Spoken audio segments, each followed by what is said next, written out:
Es un placer tenerles aquí. Yo soy Javier Barón, jefe de conservación de pintura del siglo XIX,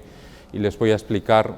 el que, en mi opinión y en la de muchos, es el mejor retrato de Joaquín Sorolla, el retrato que hizo a su amigo Aureliano de Beruete, que es un pintor como él, y eso se nota en la calidad extraordinaria que tiene, y además es un retrato que preside la sala en la que conviven las obras de Joaquín Sorolla con las del propio Aureliano de Beruete, que ocupan el resto de la sala. Beruete es primero abogado, doctor en Derecho, y solo después decide dedicarse a la pintura. Tiene una extraordinaria afición al paisaje, es un caso de pintor especialista, y como ven, Sorolla rinde homenaje a esa dedicación al paisaje en esta obra que pinta en 1902, porque, como ven, aparece un cuadro dentro del cuadro, es un paisaje de Toledo, puesto que Toledo es la ciudad que más atrae a Beruete, y por influjo también del propio Beruete, Sorolla pintará allí en una campaña en la que coinciden en 1906,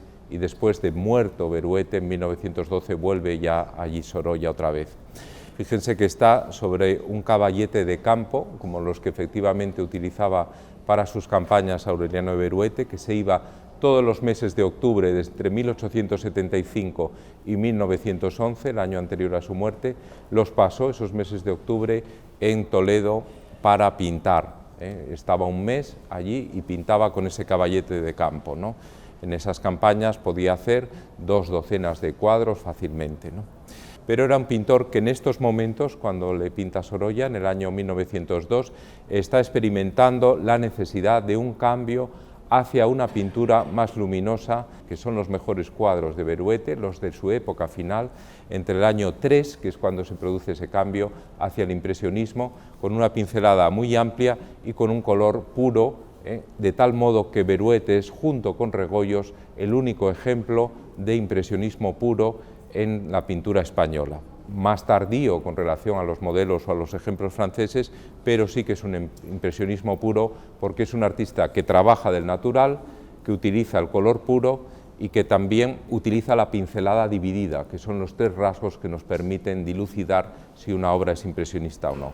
Beruete está en este momento de tránsito, también va a utilizar las sombras coloreadas, pero sí que está en ese momento influido a su vez por el propio Sorolla, que en el campo de la pintura, de la práctica pictórica, es una referencia para Beruete. Sorolla es un pintor nato, es un pintor que, así como Beruete es la referencia en el ámbito cultural, intelectual y social, en cambio Sorolla lo es en el ámbito estrictamente pictórico. Por otro lado, en este año 2, cuando Sorolla ha pintado ya el retrato de su esposa, María Teresa de Moret, que es prima de Beruete, lo ha pintado el año antes, la composición es muy parecida. Aparece el cuerpo de 3/4, la cara más bien de frente, y verdaderamente es una presencia muy inmediata,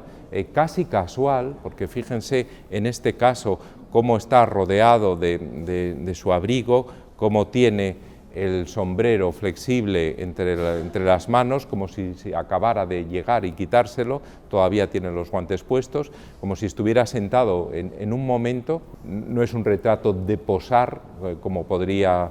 pensarse que hasta entonces eran los retratos, sino que es un retrato en el que Sorolla quiere dar esa sensación de instantaneidad, que verdaderamente lo hace mucho más natural. La pose es, por tanto, muy natural, pero al mismo tiempo estamos viendo la fisonomía perfectamente mostrada del representado, una fisonomía de persona inteligente, de persona viva, alerta, con esa mirada atenta, de pintor también, y con esa madurez que tiene Beruete aquí a sus 57 años, en la plenitud de su carrera, en la plenitud como persona también, y consciente de que el que le está pintando es un gran maestro. De hecho, este retrato en 1902 va a tener un éxito extraordinario, y a partir de entonces va a ser llevado por Sorolla a las exposiciones más importantes. Cuando lo lleva a Londres, a la exposición que hace Sorolla en 1908 en las Grafton Galleries, lo ve allí Huntington, que es el creador de la Hispanic Society,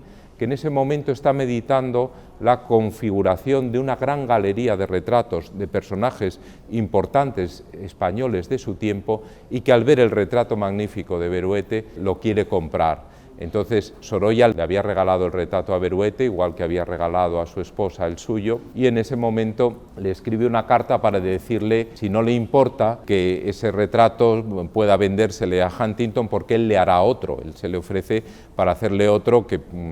pueda suplirle este, ¿no? Entonces la carta que se conserva de Beruete a Sorolla es modélica porque nos hace partícipes del sentido histórico perfectamente asentado que tiene Beruete y de la verdadera estima en la que tiene este retrato. En esa carta, en el año 8, le dice Beruete a Sorolla, dice: lamento mucho no poder complacerle en esta ocasión, porque verdaderamente el retrato que me ha hecho es el testimonio ya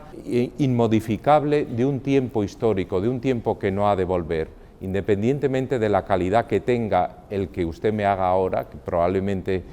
pueda ser incluso mejor, con todo, este cuadro, como usted sabe, lo destino al Museo de Arte Moderno,